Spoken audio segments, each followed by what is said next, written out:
হাল আতা আলাল ইনসানি হিনুম মিনাদ দাহরি লাম ইয়াকুন শাইআম মাযকুরা।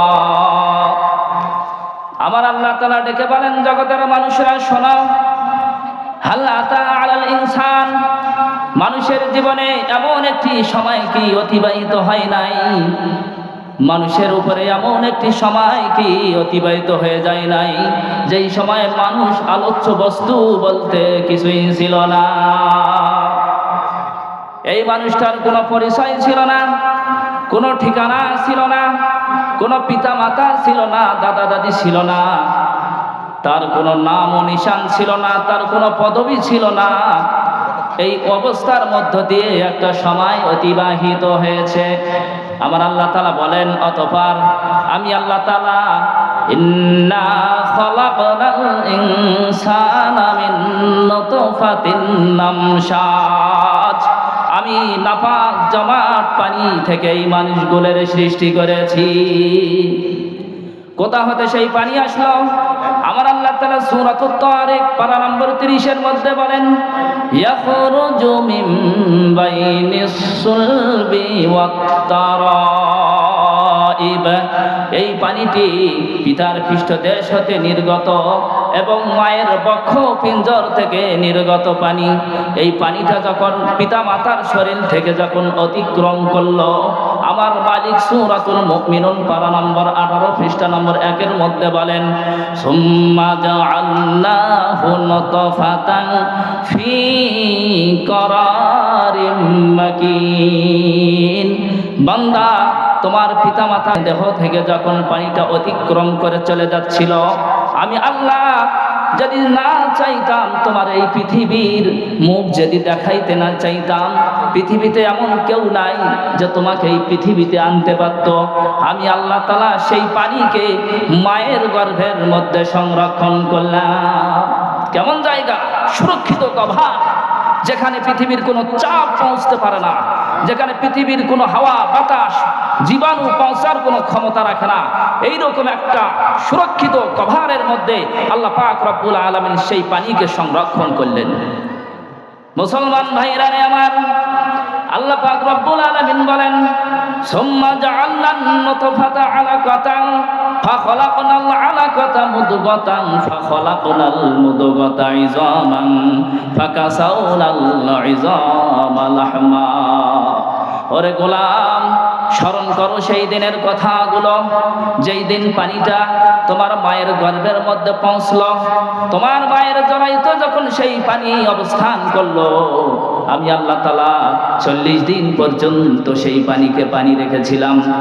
40 দিন পর সেই পানিটা রক্তে আকার ধারণ করলো, রক্তে রূপান্তরিত হয়ে গেল। আবার 40 দিন পেরিয়ে গেল, আবার সেই রক্ত থেকে গোশতে পরিণত হলো। সেই গোশতের কিছু অংশকে হাড়ে পরিণত করলাম, হাড় দ্বারা আবার একটা বডি আমি আল্লাহ তাআলা বানালাম। সেই বডি বানানোর পর ফাকাসাউনাল ইযামা লাহমা, আমি আল্লাহ তাআলা সেই বডির উপরে শিরা উপশিরা দিয়ে রক্ত মাংস দিয়ে সুম্মা আনশাআনাহু খালকান আখার, আমি আল্লাহ তাআলা সুন্দর আকৃতির একটা মানুষ রূপ দান করলাম। ধীরে ধীরে বাচ্চা যখন নির্ধারিত সময় মায়ের পেটের মধ্যে অতিবাহিত করলো, নির্ধারিত সময় যখন কেটে গেল, আমার আল্লাহ তাআলা ডেকে বলেন, বান্দারে, এরপরে আমি আল্লাহ তোমারে পৃথিবীতে আনলাম। কেমনে আনলাম শোনো।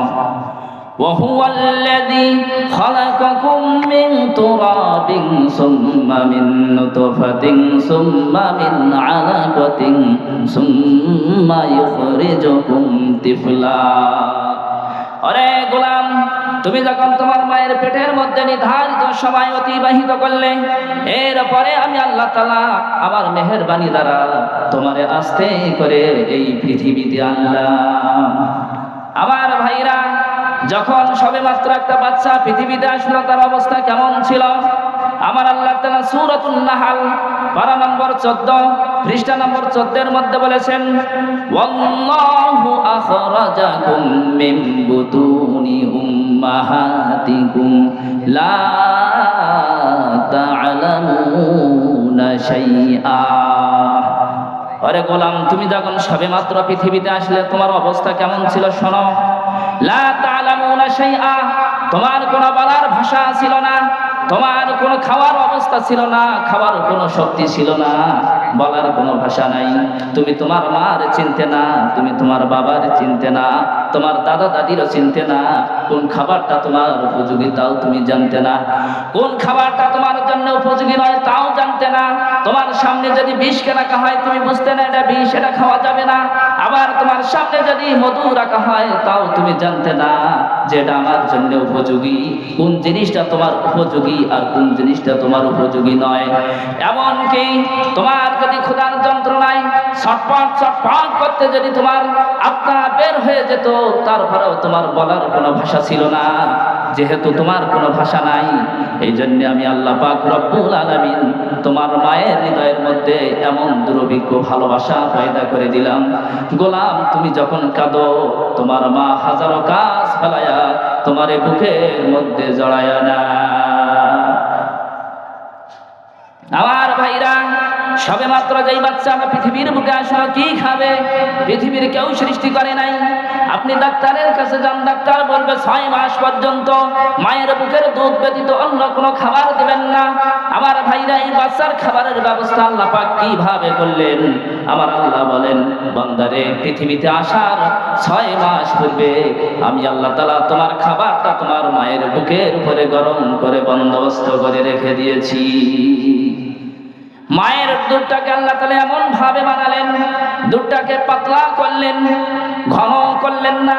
কারণ দুধটা যদি ঘন হয়, এই দুধটাকে বান্দা কচি বাচ্চা সে হজম করতে পারবে না, বদহজমি হবে, পেট খারাপ করবে। এই জন্য আমার আল্লাহ তাআলা সেই দুধটাকে পাতলা করলেন। কেমন পাতলা করলেন? শুধু যদি পাঞ্চা বানাতেন, পাতলা করতেন, বাচ্চায় দুধটাকে খেতে চাবে না বিধায় আল্লাহ পাক রব্বুল আলামিন সেই দুধের মধ্যে হালকা মিষ্টি দান করলেন। আবার মায়ের কোটার মধ্যে যদি একটি মাত্র ছিদ্র দান করতেন, একত্রে যখন দুধটাকে টান দিত, একত্রে অনেকগুলো দুধ বের হয়ে আসতো, বাচ্চার গলা আটকে যেত, শ্বাস প্রশ্বাস করতে পারতো না। এই জন্যে আমার মালিক মায়ের ছোট্ট কোটার মধ্যে সূক্ষ্ম সূক্ষ্ম 32টা ছিদ্র দান করে আস্তে করে দুধ বের করে আল্লাহ তাআলা মানুষের জীবন বাঁচাইছেন। মুসলমান ভাইরা রে আমার, আল্লাহ পাক এইভাবে হাজারো নাজ নিয়ামত দান করলেন। আল্লাহ তাআলা বলেন, বান্দারে, তোমারে সৃষ্টি করলাম, পৃথিবীতে পাঠাবো, পৃথিবীকে সৃষ্টি করলাম তোমার আগে।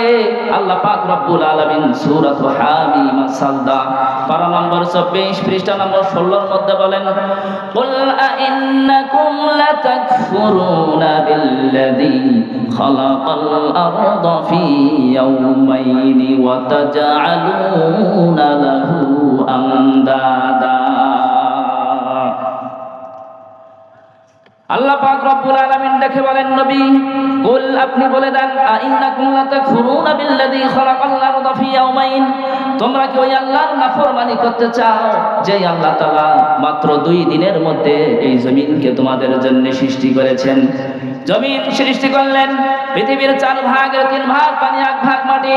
এই 1 ভাগ মাটির উপরে জমিনটা হেলাধুলা করতে লাগলো। আমার আল্লাহ তাআলা ডাক দিয়ে বলেন, এইরকম হেলাধুলা করনেওয়ালা জমিনের উপরে আমার বান্দা বসবাস করতে পারবে না বলে আল্লাহ পাক রব্বুল আলামিন পাহাড়কে পেরেক হিসেবে ব্যবহার করলেন। কুরআনুল কারীমের মধ্যে আল্লাহ তাআলা 2 জায়গায় কথা উল্লেখ করেছেন। সূরা হামিম সাজদা পারা নম্বর 24 পৃষ্ঠা নম্বর 16 এর মধ্যে আল্লাহ বলেন, ওয়াজআলা ফিহা রাওয়াসিয়া মিন ফাওকিহা ওয়া বারাকা ফিহা। আমি আল্লাহ তাআলা এই জমিনকে স্থির করার জন্য এই জমিনের উপরে পাহাড়কে পেরেক রূপে ব্যবহার করেছি। সূরা নাবার মধ্যে আল্লাহ বলেছেন, জিবাল আওতাদা, আমি এই জমিনকে স্থির করার জন্য পাহাড়কে পেরেক হিসেবে ব্যবহার করেছি।